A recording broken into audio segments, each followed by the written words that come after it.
position. And when I did, he said that that cannot happen appropriately in this workplace. In his deposition, Sewell Brumby said, "I think it's unsettling to think of someone dressed in women's clothing with male sexual organs inside that clothing. I think some members of the legislature would view that taking place in our office as perhaps immoral, perhaps unnatural, and perhaps, if you will, liberal or ultra-liberal." I was in my legal office in Atlanta. I knew that they would do everything they could. If there was anything they could do, even if I couldn't get my job back, then maybe I could do something to help others like me in the future. Discrimination is wrong, and thanks to Vandy Beck and her willingness to stand up to discrimination, we are able to chip away at it. The defendants in our case appealed to the 11th Circuit. I'm confident and hopeful that the 11th Circuit is going to see the truth of our position and how I was mistreated, just like the district court did. We do have a lot of work ahead of us, but the work is getting done. Many more states now have employment protections. This isn't about me, it's about all of us. It's not even about trans people, it's about the right of everybody to be treated with dignity and to be treated as a full member of society.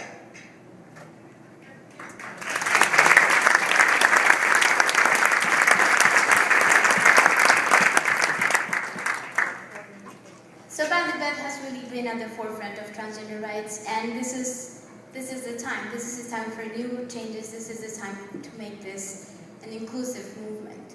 I want to talk about Prop 8, and I want to really thank all of you and all the people across the country who made the support for this decision to just not happen from the courts, but to change the minds of the people, right? Prop 8 was really involved, people voting, and people expressing what they wanted and didn't want to happen.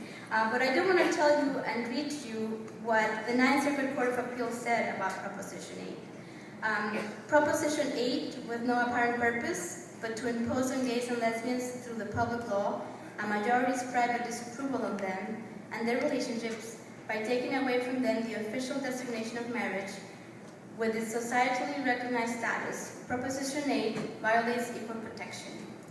And this was an expected result, but it took so many people, so many organizations filing amicus briefs, and so many people doing groundwork at the grassroots level. So I really want to thank everybody that was involved in California and beyond to make this happen. We get into February 2012, and this just became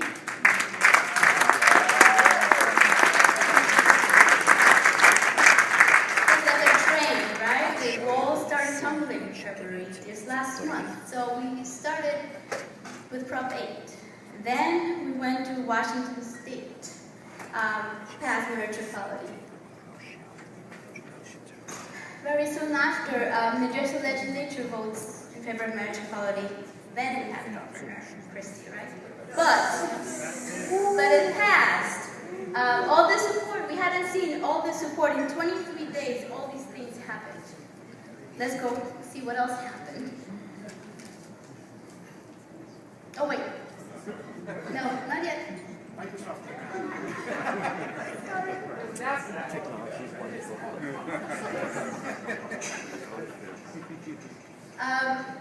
Maryland also passed marriage equality. February 17th. Next was New Jersey. Lando Legal is challenging the inequality of civil unions in the state of New Jersey. We have 7 plaintiff couples who are saying to the state of New Jersey civil unions are not enough. And February 21st, a lower court in New Jersey said your claim for equal protection under the federal laws is going to continue alive in this case. And so we had a positive decision in February 21st as well. And this is where we can show the video about Erica.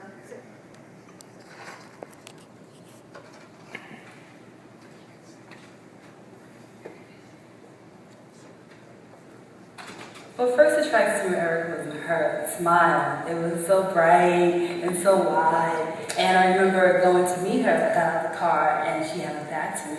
I was like, I think that might be her. And she turned around and she smiled at me, her eyes just sparkled. I'm like, oh gosh, she's so pretty. She makes me feel beautiful and special and really important. She makes me feel like I can do anything, absolutely anything in the world. Our son was born on April 8th, 2011. His name is Tamerica Barack Hayes Bradshaw, and he is everything. We had to do a second parent adoption. Even though we're okay, supposedly in New Jersey under civil unions, we have to carry this in case something happens, because it's confusing, because it's not the same as marriage. Why do I have to do this? Why do I have to adopt my son? I've been there every step of the process. Now I have to have a background check and fingerprinting to be my son's mother. I want him to get the best of everything he can get, to experience the love that's in this world.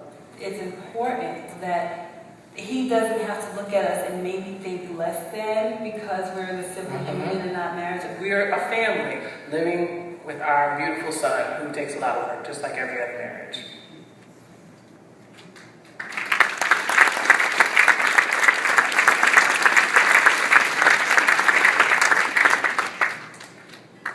Great, so the last thing I want to share about February is Lamb Legal's trip at DOMA, and I will tell you it was February 22nd, where we received a positive decision in a case called Golinsky. Golinsky is a woman who had worked for 20 years for the Ninth Circuit Court of Appeals.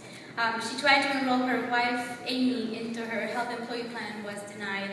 And post the Department of Justice saying we're not going to defend DOMA anymore, and post Congress getting their own attorneys to do that, this was the first decision in which a court has said that DOMA is unconstitutional. So February is really making history in 2012.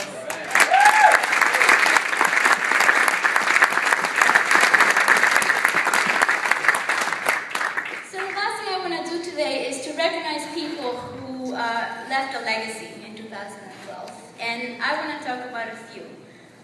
Rafael Morelos was a 16-year-old teenager who about a month ago took his own life after being bullied in school and through Facebook. And so I really want to tell you, I want you to leave here challenged and inspired that we are gaining victories, we are making progress, but our struggle is not over. And when things like this continue to happen, it really breaks my heart, but also inspires me to say we can all make something better for young people. And if we could be a mentor, or if we could be a role model, that helps. And so I really want to recognize Rafael and Mourn for all the others that we don't know about that have committed suicide.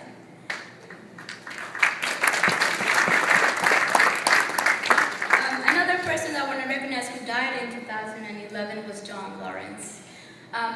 Lawrence lived in Texas, and Lawrence was convicted of homosexual conduct, aka sodomy. Lawrence was the key plaintiff in the case Lawrence versus Texas. This was the first case that went all the way to the Supreme Court, and it was the first time that sodomy was declared, the sodomy laws were declared constitutional. And so I really want to celebrate Lawrence's life and effort, because without his courage, number one, legal couldn't have litigated the case, but number two, most of the laws that we have today wouldn't exist. And so Lawrence passed away in 2011, and I really want to recognize his effort and his life.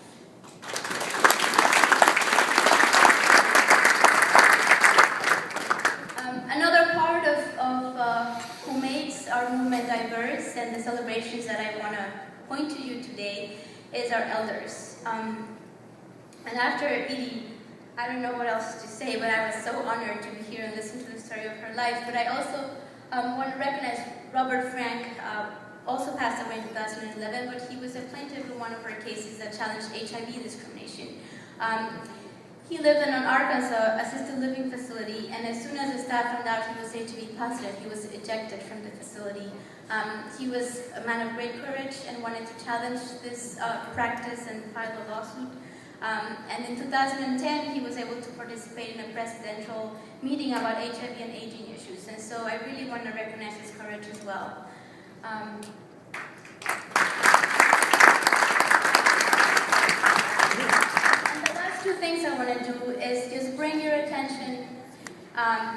to young people. And maybe somebody knows this young person. But I want to tell you, the young people I work with are phenomenal, intelligent, well-intentioned young people who happen to be in bad circumstances, starting from rejection at home, like I said. And unfortunately, among homeless youth, 20 to 40% identify as LGBTQ. And so this is a population that really needs our attention, really needs our help. And anything you can do to help an LGBTQ homeless young person, like I said, becoming a mentor or just becoming a role model. The more that you are out and proud, the more young people see that it does get better. I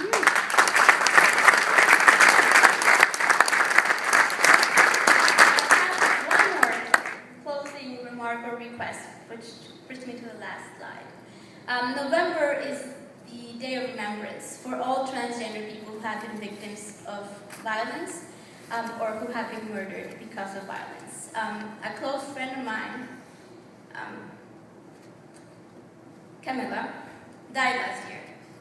And I really took this to heart, that violence against transgender people is rampant, that it's not visible, and that it is up to me and others to make an issue about it. And so I really want to leave you with this last message, which is we need to continue our fight, and we need to remember that those most vulnerable within our LGBT community really need our help. And so I want to thank you, and I will not stop you from dancing now. You can go ahead and dance.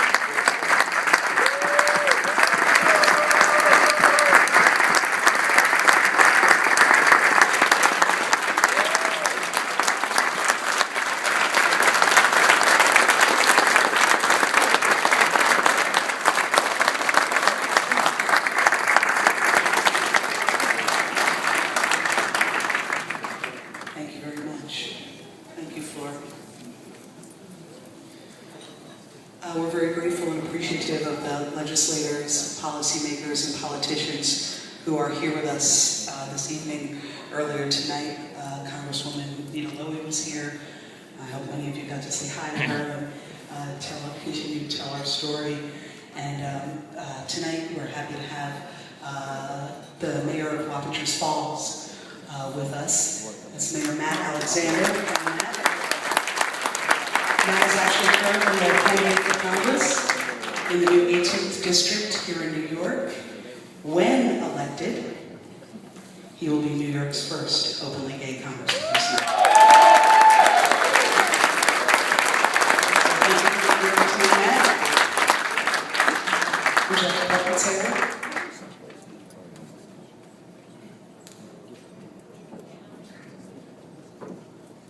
Well, good evening. So, I am an ultra-liberal. I'm the mayor of Wapacheese Falls, but I would like you to remember me as the one who becomes the first openly gay elected congressman of New York State. All right. So, and I would like to thank Kira, Rich, and David for a very well put together program, a very impressive group here at the Loft. And I would also like to thank my hostess, Roseanne Harmon, who is responsible for bringing me here tonight. Michael, your story really resonated with me, and I was just really proud to hear what you had to say. And I was really glad to hear that you said that you will fight for the rights of everyone. And I think if there's anything that has defined me as an LGBT, ultra-liberal politician, that is that my background has made me very aware of the necessity of fighting for everyone who has been disenfranchised, everyone who is falling through the safety net that Newt Gingrich says we're languishing in. I want to make sure that we fight for all of those individuals. My background takes me from a long way, and Robert and I were discussing this. I too come from the very